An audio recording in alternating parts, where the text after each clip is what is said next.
crack is fixed. The crack is fixed. We got many things to do, such as we're going to lubricate the joint today. They always say don't use regular anti-seize, don't use copper anti-seize, but use the nickel anti-seize. So I gotta pull these springs, put some nickel in there. Maybe I'll buy some bigger heat shrink just to put over this. Give it a little pretty. What do you think? 3 colors on the exhaust? Not bad, right? Then we have the doubles. We're checking the engine mounts. Why is it double? Well, you have your straight, and then you have it like this, so that the air goes over the wing, right? It's better off for trikes. Anyway, let's do a time lapse and try to mount the engine today. See if we could do that without fucking up.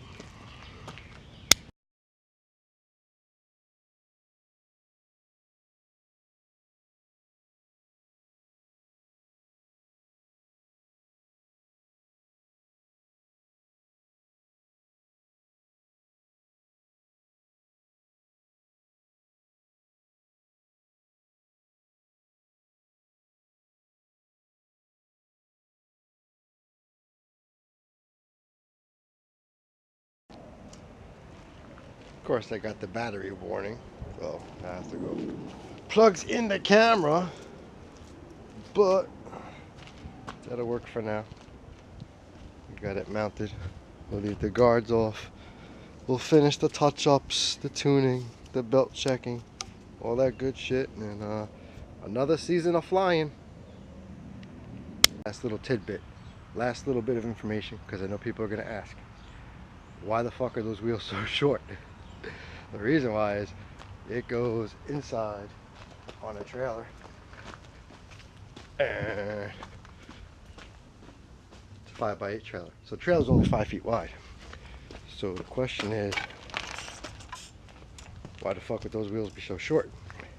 And the answer is because those are what we put on. And we can't put them on with the trailer, because if we put them on with the trailer, them back wheels stick out way too far. So don't hate the player, hate the game. Fun times are here. I got the nickel anti-seize, so we can lube up the ball joint so we don't blow our exhaust up. And let's see, what else did we do, if anything. I mounted the radio. That's a step in the right direction, with the power supply in the back. See, now I got power going there because I got a big ass battery. Anyway, alright, taking the strides. Got that lubed up nice. Lubed up nice. Now the question is, the spring, best thing in the world, this fucking thing. Because when you gotta put these springs on and you're pulling and this and that, this thing is the best tool in the fucking world to put these fucking springs on.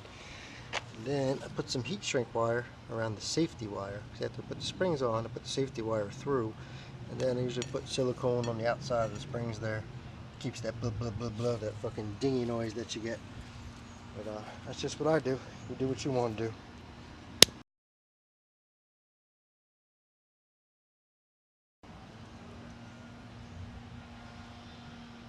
Usually for that part, I'm expecting more fucking drama, but here the springs went on. And then what you do is you take your safety wire, you run that all through, clamp that up. So I'm not going to bore you with that. Now see, in a perfect world, I would take some of this heat shrink and I'd put this around here. Even when it's on, I just slice it. And then what I do is I heat it up. But the problem is, I don't have the heat sink that I wanted, which has got the glue inside, so when I heat it, it kind of sticks to the spring. So we'll have to deal with any rattling noises that we get for now. That's just life. But under the connection here, what I'll do is I'll slide some of this tubing on. It should be wide enough for me to get it around here. At least I'll get some tubing on there. That'll keep this from going and rattling in there and you're getting that dingy sound. That's just me. There's another one. If you get little frayed ends like that, you could put a zip tie on there just to make it tighter. And then what we'll do is we'll clip off all these little pieces here. Give it a little haircut. can't see that. How am I going to do this? Alright, we'll do it like that.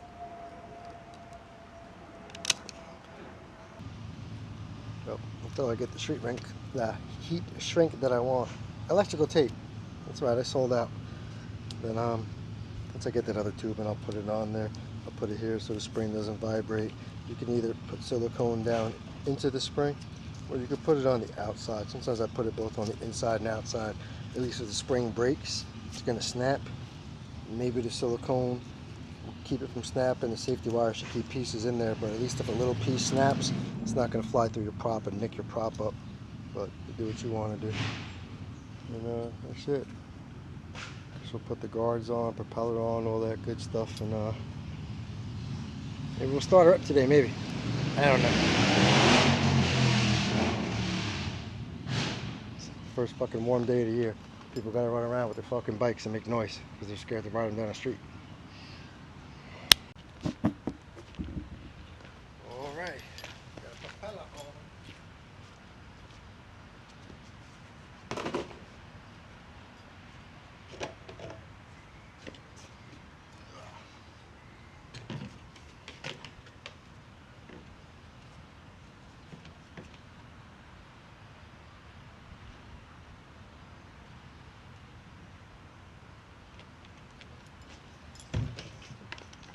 Not be lazy. They give you a nozzle for a reason, right?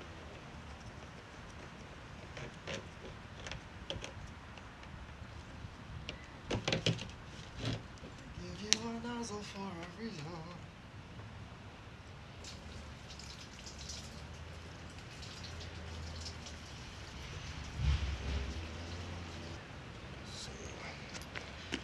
Avgas 100 low lead. Still means it has more lead than a car, but they use the lead as a lubricant in aircraft engines, especially piston engines. That's a piston. Avgas, if stored correctly, can last up to 5 years, they say. Avgas also has a 5-year shelf life, if stored correctly. This gas is 5 months old, with stabilizers and oil, which is now wonderfully remixed by me picking it up and pouring it in there. Put the propeller on, we tighten the belt, we test through that, we put the plug on. You know what we might want to do?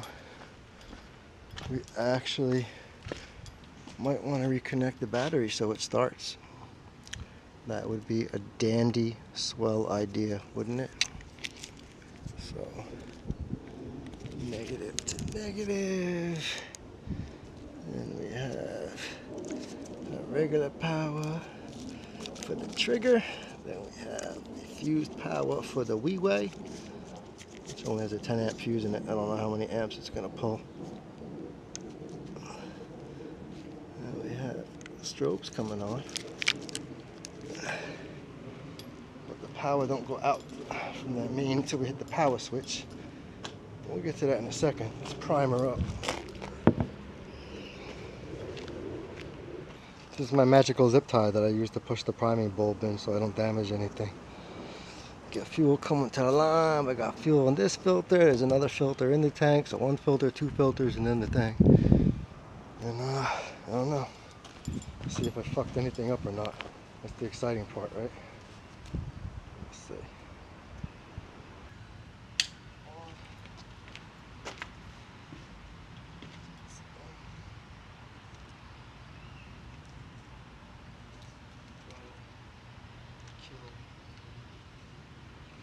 Check throttle. Make sure throttle don't stick.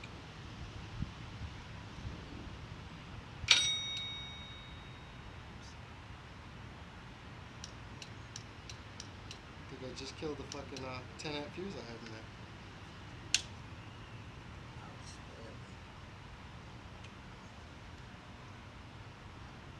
Oh yeah, I fucked that fuse up. I had a couple of these fuse busters laying around, and they were all these mini fuses. Now, do I have any more mini fuses that are bigger? I don't know. If not, we're going to be going from there to the battery, so stand by. had to dig deep for you. So the blue's a 15. This is a 30. And this is a 25. If I could fucking see. So the 10 blue, we could go for a 15 or we'll put it up to a 25. And we got a 40 amp relay in there. It could be 30 to 40. You know what? Fuck it. Let's try it with the fucking... Let's try it with the 25 and see what happens.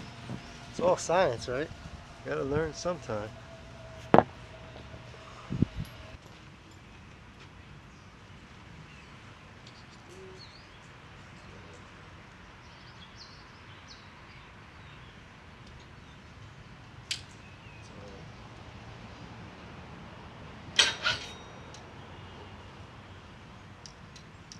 Think we blew to 25. Yes, we did. Let's go for a 30. It's all science. There's a 30.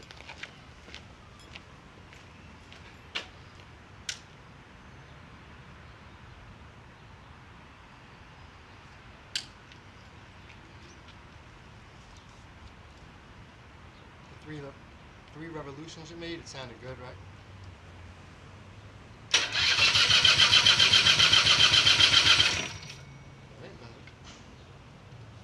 Let's put a little more fuel in there.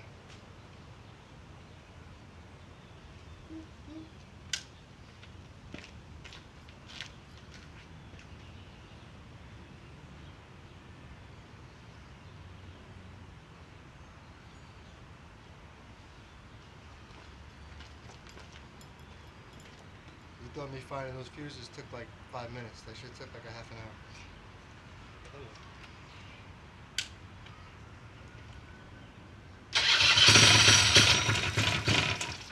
Almost there. Gotta get that fuel through.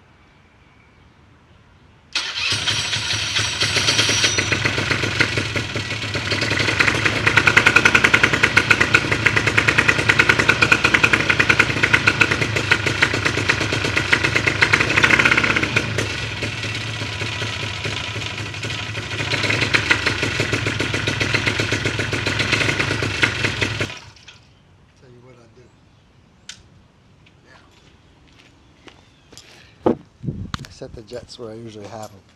I know because I have a little cheater thing there. But I did turn the idle screw down in case when I started it idle higher. So let's fuck with not the high jet, not the low jet, but the idle jet, which is down there. And we'll make that, let's see, we'll go a half. Let's go a half. See what happens. Not much, it's an idle jet, but we'll see.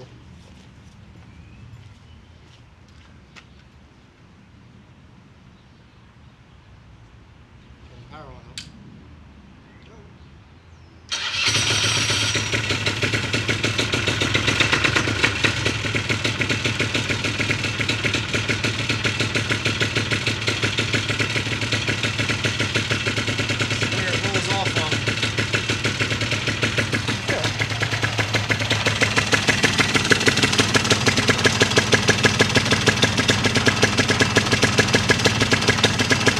I don't think that's 3,000. I think it's full of shit.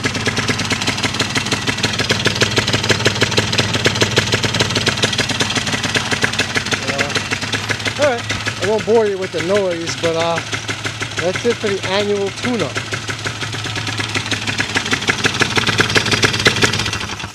So it's good to make sure that your master switch and the other thing turns off your engine too, right?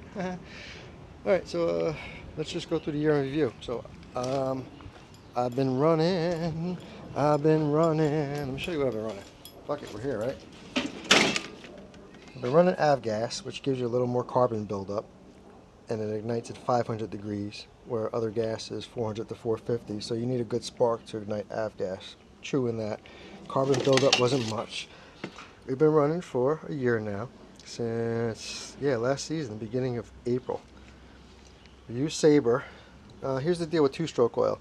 This you can run at 100 to 1. The recommended ratio for that is actually 36 to 1, but that's based on the manufacturer's oil. So if you run an oil, don't be concerned on what the unit runs on. Be concerned on what the oil manufacturer says you should run it on. So even though I could run this at 100 to 1, at a a 36 to 1, I'd be looking at maybe like 3.6 ounces. So I've been running this richer, but not that much. So right now I've been running at that 40 to 1, 3.2. So there's a little more in there. Hasn't affected the fuel efficiency. Before that I used this, before the K2. I didn't have any issues with it. And it's all about temperature to me.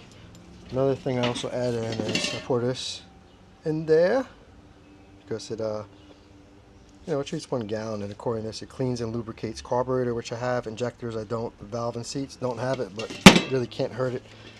Sometimes I throw a little sea foam in there too, just to keep everything moist in the engine. It's all about heat.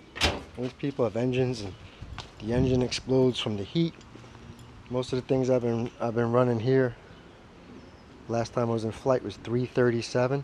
You shouldn't run it over 370.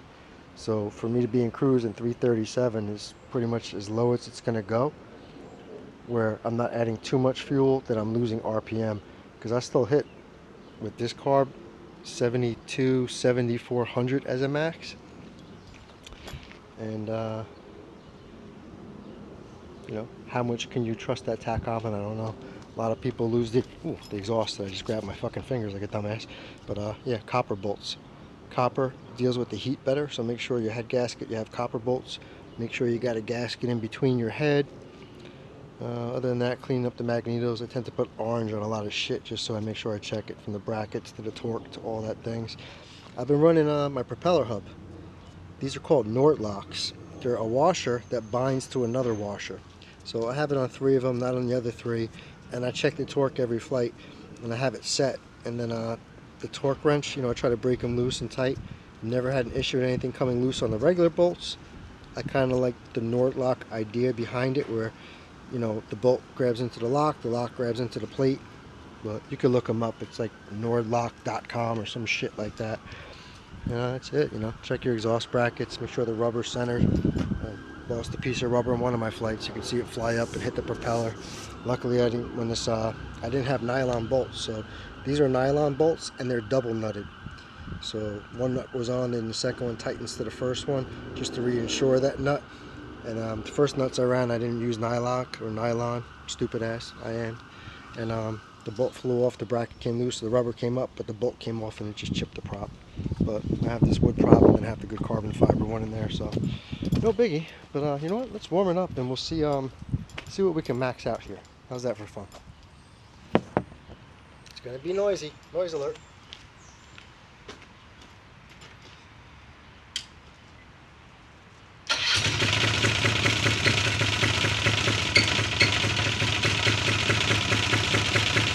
And I'm also not saying that the tack's right either. Let's get this. We can roll it up. You know what? I'll bring you with me. I'll bring you with me.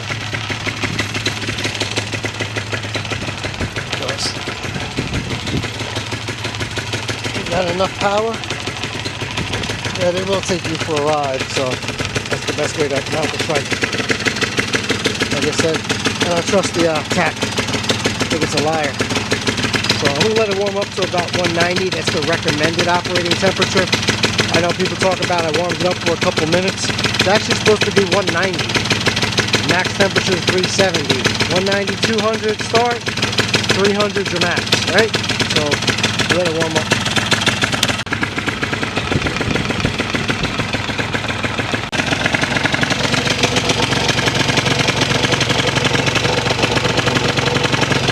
Close enough.